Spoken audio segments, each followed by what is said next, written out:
Do you know how to have a friendly argument? Now, I'm not talking about one of those, does pineapple really go on a pizza kind of argument, because I bet a lot of you have had one of those. I'm talking about a friendly argument when it comes to our politics or our values. If you say yes, well then, go ahead and rest your eyes. My only request is no snoring.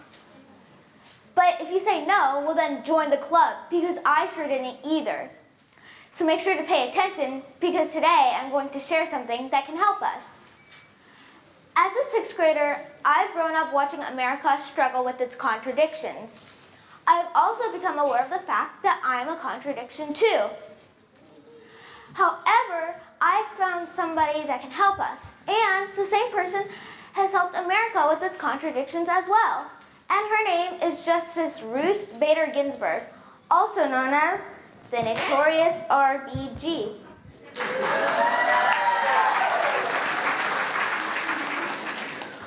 Let's start by turning to my old friend Martha for a definition of contradiction and what a justice is. A contradiction is a situation or ideas that are in opposition to each other, while a justice is a judge on the Supreme Court. These are some of America's contradictions: freedom and discrimination, inequality and equality, atheist and religious.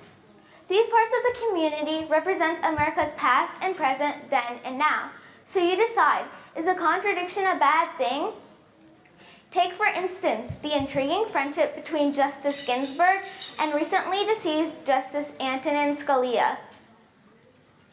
Despite differentiating judicial opinions, they were, as Ginsburg said, best buddies.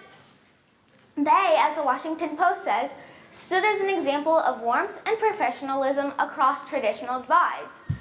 Though each were different parties, the opinion of the law didn't intervene in what is now a 22-year-long friendship, all the way to the end. Many Americans believe we as a nation have lost the ability to discuss our differences, our contradictions. Consequently, we have lost the competency to discuss and resolve problems.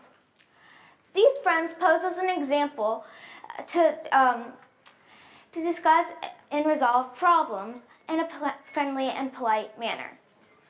After Scalia's death, Ginsburg referenced an opera about the late friend, saying in a statement about her late friend.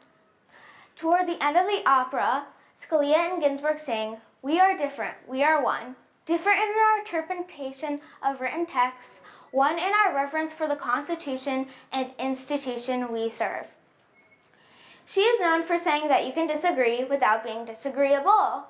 On the Supreme Court, she dissents, which means she skillfully writes a speech and makes her marks. A dissent is to hold a different opinion from the majority, then writing a given speech stating why the minority disagrees with the commonly held opinion, pursuing to convince others to join her opinion. She continues to make the U.S. equal as a Supreme Court judge, and they have that job for life.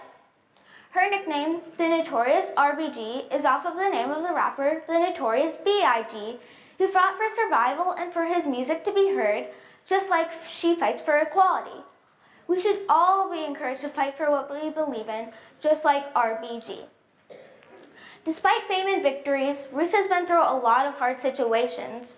When her mother died, she couldn't partake in her funeral because only men were allowed to be there.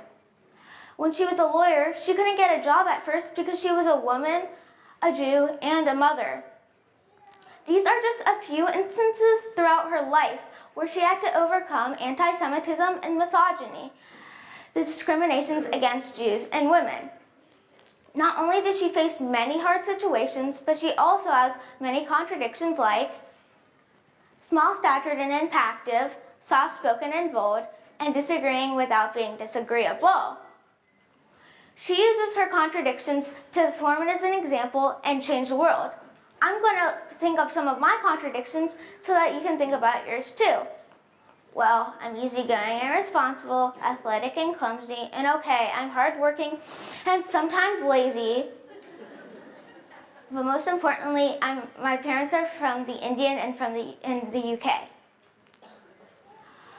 My mom's parents and two brothers immigrated to the United States from India over 50 years ago. My dad's family immigrated to the United States from the United Kingdom over 250 years ago. Debating the claim of U.S. citizenship based on race or religion is a contradiction to me, because the only difference in my family's claim to U.S. citizenship is based on when they came here and where they came from, not why they came here. How people arrive here is one of America's greatest struggles to overcome, and that'd be a great TED Talk for a much older, wiser adult. Thank you.